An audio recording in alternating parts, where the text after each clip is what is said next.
Hello, this is teddygaming and welcome back to a read-through on the Teenage Mutant Ninja Turtles TMNT The Last Ronin Velocious issue number 2. So yeah, in Velocity through we saw the new Turtles as well as the adventure, or the start of Mikey's adventure to the start of the first issue of The Last Ronin. So yeah, let's get started on, let's go. Then, he must be confronted. Now, oh no, I dropped my water, since it's gonna be so mad. Cause you're supposed to be mopping Odin, not drinking. I know ye, but so gens make me thirsty. So judo, dude. You can't get anything right. Man, that's true, I get lots of things right, Uno. Yeah, like what? Hey Case, what you doing? Hey Mum, nothing, just watching the kids clean the dojo. Odin broke a glass. Again? Yeah. I want to see how they handle it. I don't know everything I do, Uno. I know I do lots of it right. Fair. Can you help me, Yi? For Sensei come back? Nuh-uh. Sensei said my job is to only wipe things down, so I can only wipe things down. Moja. Hey, Moja. What, Odin? I'm busy. I dropped my water. Again? Uh-huh. Can you help clean it? I'm scared of the sharp stuff. Nope. Sensei Casey says we have to fix our own messes. But, Uno. No way, dude. Alright. What's going on in here? Crybaby Odin broke another glass. I'm sorry, Sensei. Are you really mad? No, I'm not mad, but I do want to talk about it. Everybody on me. Lesson time. I made the table super clean, Grandma April. I see that, kiddo. Nice work. Come on, Moja. Sensei wants us. What? Okay, listen up. I'm gonna tell you all a story Grandma April told me once about Dad and the Ninja Turtles. My splinter sent them all on an important mission to stop the Foot Clan from stealing stuff that didn't belong to them. Like always, Leonardo was in charge, and just when he was gonna give orders to grab the bad guys, my dad saw something else happening. Some other bad guys getting ready to be mean to a poor lady. This made my dad really mad. He wanted to go help the lady. At first, the Turtles didn't want to go with my dad because they were supposed to be stopping the Foot Clan, like my splinter said. But my dad didn't listen to them. He went anyway. And even though they knew it would mess up their mission against the Foot, the Turtles followed. They helped my dad stop the other mean guys and save the poor lady, cause it was the right thing to do. Think about that story a lot, and the time I helped Grandma April stop the city from flooding, when what I really wanted to do was help my sensei fight the Foot. It's just sometimes we get so caught up in what we're supposed to be doing, or what we want to be doing, but we ignore what we should be doing, like helping out ones of our teammates when they're in trouble. Wow, Grandpa Casey and the Turtles was so cool. Don't you miss him, Grandma April? I do miss him, Yi, so much. It's just like they're still here. Then, this is not good.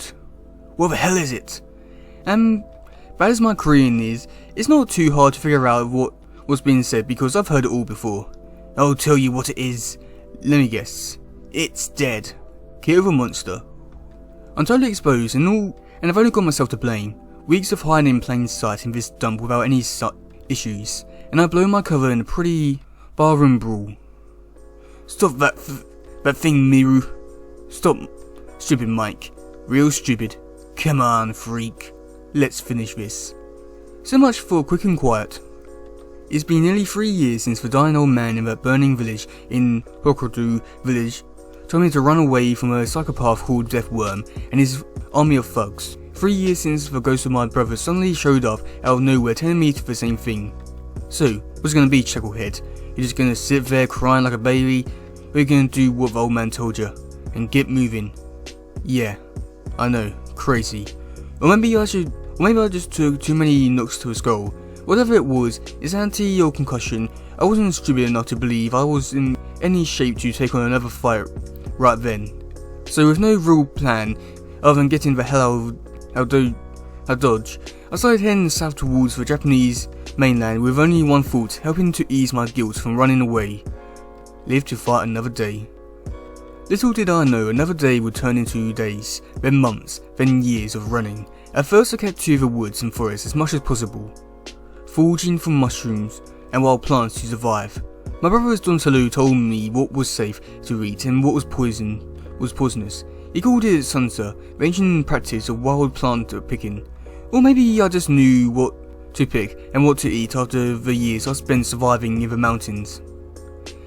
The constant jabbering of my dead companions was making it hard to separate past from present, reality from delusion. And whether it was crazy or concussed, it didn't seem like they were in any hurry to go away. And lonely as I wasn't in any hurry to let them go. I eventually made it to the southern edge of the Hooker. Behind me were 3 years of isolation, piles of dead bodies, and Psycho and his thugs most likely after my head. Ahead of me was the Sea of Japan, and beyond that the mainland, and beyond that a dark reckoning. So without looking back, I decided swimming. Once I got to the mainland, I continued south using the western coastline as my compass. I slept during the days and hiked at night, keeping a low profile and staying out of sight. It was a long, slow trek, and I still wasn't sure exactly where I was going, much to the frustration of my travelling partners. They started nagging me constantly about not having any kind of solid plan, doing everything they could to push my buttons, but I was way too tired to argue. By the time I reached the Monument of Remembrance in Akata, they finally had enough. Sunsetting, you know what that means? Yeah, and I was thinking pointless walking. It doesn't have to be pointless. There's been no sign of Death Worm or his goons since we left Hokkaido, even if we lost them or they don't care about us anymore. So, if we're not running from them, what exactly are we doing, Mike? Wait, did you just say we? We aren't doing anything, Leo. I'm getting ready to head further south as soon as the sun all the way down. You three are dead. So, what's that got to do with you hiking your sorry butt all the way down Japan like a chicken with its head cut off? It's got everything to do with everything, Raph. I'm here because you couldn't keep your sign in your pants when Karai ambushed us way back then. And I'm here because you started a war that killed everyone I care about, everyone that ever mattered to me. Including you, you stupid jerk. Yeah, well maybe I did make a mistake after that ambush. No doubts about it, Raph. Whatever, Don. And maybe that mistake started things rolling downhill for us, but we all knew it was coming one way or another, us against the Foot Clan, just like my sponsors always said. It was eventually going to be last man standing, no matter what. Or last mutant standing. You're right, Mikey. We are dead, but you're not. And neither is Hiroto. Yeah, he's the last of his family, you're the last of ours, which means you're the only one of us left who can finish what Raph started when he went after Karai. Hey, come on guys, give me a break. Karai started it when she broke the stinking truce. No. We all know this started way before your fight with Karai, way before the truce, way before any of us were even born. This started with Father and Shredder, and now it ends with Hiroto and me. So, what are you saying? I'm saying I know where I'm gonna go now. Maybe deep down I always knew. New York City. To stand or fall. Now you're talking. Am I? It's getting harder to tell. So I finally had a plan. Vengeance for my family awaited me in New York City, in the form of Roko Hiroto, current master of the Foot Clan, grandson and last living heir to Orokosaki, but Shredder, and son to Roko Karai. As for my brothers, it was usual business, talk, Raph moaning and groaning about the long hike, Donnie proposing we jump aboard a train over nearby tracks, Leo reminded me how rusty my fighting skills has become, suggesting we make a stop at a secret Hamato clan training camp on the island of Chimbara my father had written about in his journal. Yep. So that business as usual. So that night, with Raph's consent, constant complaints, Donnie's solution, and Leo's destination in mind, I hopped on a southbound train near the Omono River. Next stop. Once I made it to the port city, I covertly watched as passengers boarded a cruise ferry bound for Russia via Korea, and when the time was right, I boarded it too. Nearly after a year of sleeping only in daytime, I was wide awake all night long and figured I had heard the main deck and get some peace and quiet before the other passengers woke up. Beautiful, isn't it? Yeah, it is. I should have known better. Who the hell are you talking to, huh? Crap. Hey Loon, my friend asked you a question. Whoa, look what we got here. Ain't that a green freak the boss been looking for? How many green freaks you think there are, huh? Dunno, we're just gonna have to take the ugly head to Korea with us in a box. Boss will love a gift if we're right. Yeah, might even give us promotion. Yeah. The tattoo on the drunk idiot chest wasn't just a handy bullseye. Gah! It'll let me know who their boss was too. Death Worm. Of all I put the mess in Hokura behind me. Guess not. I already planned to make a watery detour before the boat got to Korea so that there was no point in delaying the inevitable any longer. Man, talk about stomping on some cockroaches. Yeah, and whenever you see cockroaches, there's bound to be more. And I wasn't about to wait around to find out if there were more death worms foes on the ship. So much for peace, so much for quiet. The swim to Tribridrum Island was way harder than I expected it. It was a miracle I didn't drown. I don't even remember the last part, exhausted and delirious as I was, but I'll never forget the first thing I saw when I finally came to. What have you here, Nori, Such an unexpected prize the tide had sent our way. I should have brought a bigger net. Nah. Woof. Wake up, Turtle Man, or your soup will become cold. Where am I? Generally speaking, you are on Chiba Island, specifically in my guest hut. This fine lady's Nori, my cunning is a very good dog. Woof. And I am Master Yip of the Hamato clan, the elite sensei you seek. Wait, no offense, you're speaking Japanese, but you're a Chinese man. I am that. You see, and you are a tall man. Clan Hamato is wonderfully diverse, is it not? I will be outside when you are ready, Michelangelo, to begin your training. We've much to do, and you, and I, and Nori, of course. Woof. Hold on, you speak English too, and you know my name. Where am I? Yes, well, you've been in and out of consciousness for nearly 2 days, young friend. Mumbling and moaning all the while. That's how I learned what you called and what you seek. Now please, finish your soup. You must be famished. What does one call soup for a turtle, Nori? Woof. Ah yes, turtle soup. It wasn't the last bad joke I heard from the old master. What came next though was no joke. After a few days of soup and rest, I finally had the strength to step out of the hut. With the old master and his very cunning were waiting for me to put to work. Ah, so good to see you up and about, son of Splinter. Your training can begin now. Woof. Sojo, a way of cleaning. The tradition of students clean the dojo together, a sign of respect and a way of giving thanks to our sensei. And since Master Yip considered the entire camp his dojo, and since I was his only student, you know, when you were saying you were going to wipe the Foot Clan off the face of the earth, I got very familiar with the tradition. This ain't what I thought you meant. Heh, me either. You must have spotted Daniel, son. Whatever, shut up. Turns out clean was just getting started. Master Yip also wanted to cleanse me of old habits and old crutches, which meant weapons weren't part of the training. How can you master what you hold in your hands if you don't first master your hands? We started with basic form of Wing Kun, which he called some Nim Tu, or as you English would say, the little idea of beginning. Except I'm American, which will explain why you're talking instead of listening. Nah, less yapping, more yipping. As our training continued, I began to question the softness of the forms. Master Yip explained that the hand-to-hand techniques we constantly practice held many of the same benefits of Sojo. Both the traditions slow you down, centering you in the present, to begin to bear focus on your breathing and techniques, and the task at hand.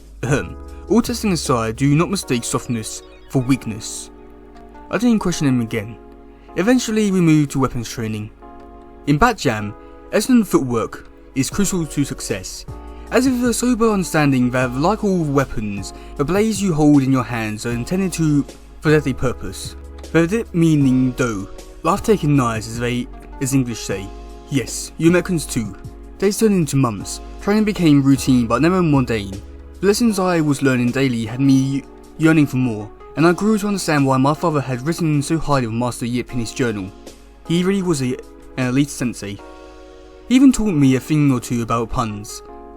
What did the Buddha say to the hot dog vendor? Maybe one with everything. For more than a year and a half, I was always busy. Thanks for the sojo, sis, Nora. Woof. And never alone. Yomi Ren Zunga form his improvement mic. Not surprising. He's actually spent hundreds of hours all over that thing.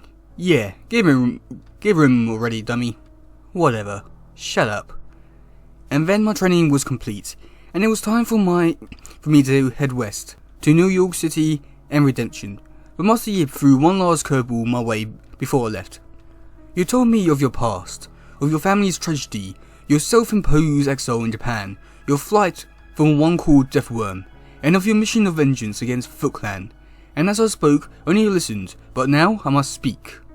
When your father came to train with me, he too held a burning desire for revenge against the enemies of your family. Like you, he had made it his life purpose to see through his quest for vengeance.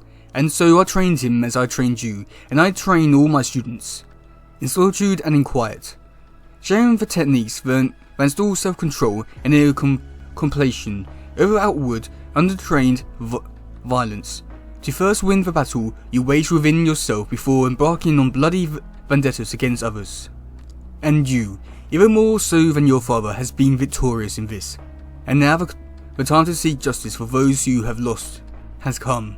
I will not deny you your quest, but I will present you a question before you depart. Can you honourably rush to face your one enemy when you fearfully retreat from another? Deathworm. Yes, Deathworm. He must be confronted. In your heart, you know this. As I rode away, Master Yip's words buried inside my brain. It was more like a challenge than a question. Take down Deathworm first, then go after Kuhoroto. Don't go past go, don't collect 200. I had preferred another brain pun. Bad pun. Row your boat gently downstream. Seriously, Raph, shut up. It was night time when I finally reached Donshi's in South Korea. Correction, the unified Korean Republic. I learned some important things over the next few days. First, it was cold as a mother and I stuck out like a sore thumb. Which meant I desperately needed new clothes. I hated stealing, but I didn't want to get spotted. And I sure as hell didn't want to freeze to death. Second, from what I could figure out from the newspapers, there had been a massive earthquake in China while I was holed up in Hokkaido, like a 9.6 magnitude massive. The destruction took out a lot of China's nuclear facilities, turning most of the countries into aerated wastelands. The Chinese government pretty much collapsed overnight, and any control they had over other nations was lost, starting with North Korea. Unfaction with South Korea quickly followed. But maybe the most important thing I learned was that Deathworm Thug's army had been causing all kinds of problems up and down the newly united country over the last year. According to papers, he was the last seen in the former DMZ. Man, do you realise how destructive a 9.6 magnitude quake is? No, but you're going to tell us anyway. But you're going to tell us, nerd. So that's where I headed. Town 38. The town was named after 38th parallel, and it seemed struck in a socialite limbo, somewhere between its Cold War past and the unified present. It was like a well-lit slum, shiny and new and old and filthy all at one place. It was hard to tell where the crime stopped and where the law started, but it wasn't hard to see why it was called the Wild West of the East. Finding Deathworm here wasn't going to be easy, more like a crooked needle in a virus-infested haystack, but at least I could blend in well while I searched. Everybody minded their own damn business in Town 38. Which meant finding Deathworm wasn't just hard, it was impossible. Even nobody knew where he was, or they weren't about to tell me if they did. I searched high and low, but nothing. I sat in alleys and ate from dumpsters, and after weeks of failure I had nothing. Deathworm was more of a ghost than my brothers, and if I didn't get some real food in me, I was gonna be one too. So I sold half my warrior's soul for a few bucks. To buy a hot meal in a warm place where I could sit and think. Think about what the hell I was gonna do next. You may know to Master Yip. To beat Deathworm before you could go after Rokuhoroto. You're honor-bound, Mike. I disagree, Leo. I don't remember Mikey taking any official pledge. Seemed more like a Master Yip was making a suggestion to me. Well, I suggest we just pick one of them for beatdown, then go to it. Shh, quiet, Raph. Deathworm. Yes, Deathworm. He must be confronted. In your heart, you know this. I know. Nice tattoo. So tell me, where's Deathworm? Deathworm? What's that? Sounds like something you get from eating bad takuchi. Who's asking? A green freak. You! Urgh. I need to take down the 4 idiots quickly. Quietly. Grr. Kill you. I wanted answers, not attention. Unfortunately, my new friends weren't cooperating. Grr. Not bastard. At all. Which brings us to now. Come on. So much for quick and quiet, but I still need answers. and if his punk doesn't want to help me, but either way, then there's a hard way Master Yip taught me that'll work just fine. Okay pal, if you give me some intel, I'll take out your eye. Where's Deathworm? Mongolia. Good boy. And goodbye. So that's it. Drop smoke, grab your gear, borrow an old wreck, and head north to Mongolia without a plan. But there is a plan. Find Deathworm, take him down, and then go after Hiroto. You said it yourself, Leo.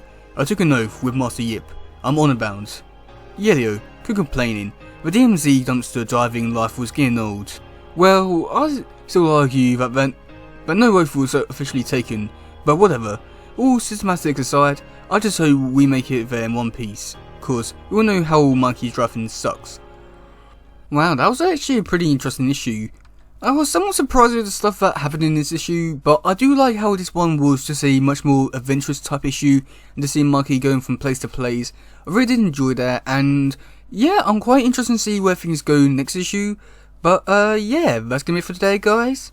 If you do listen, please share, like, subscribe, and all that stuff. Goodbye, yo, bye.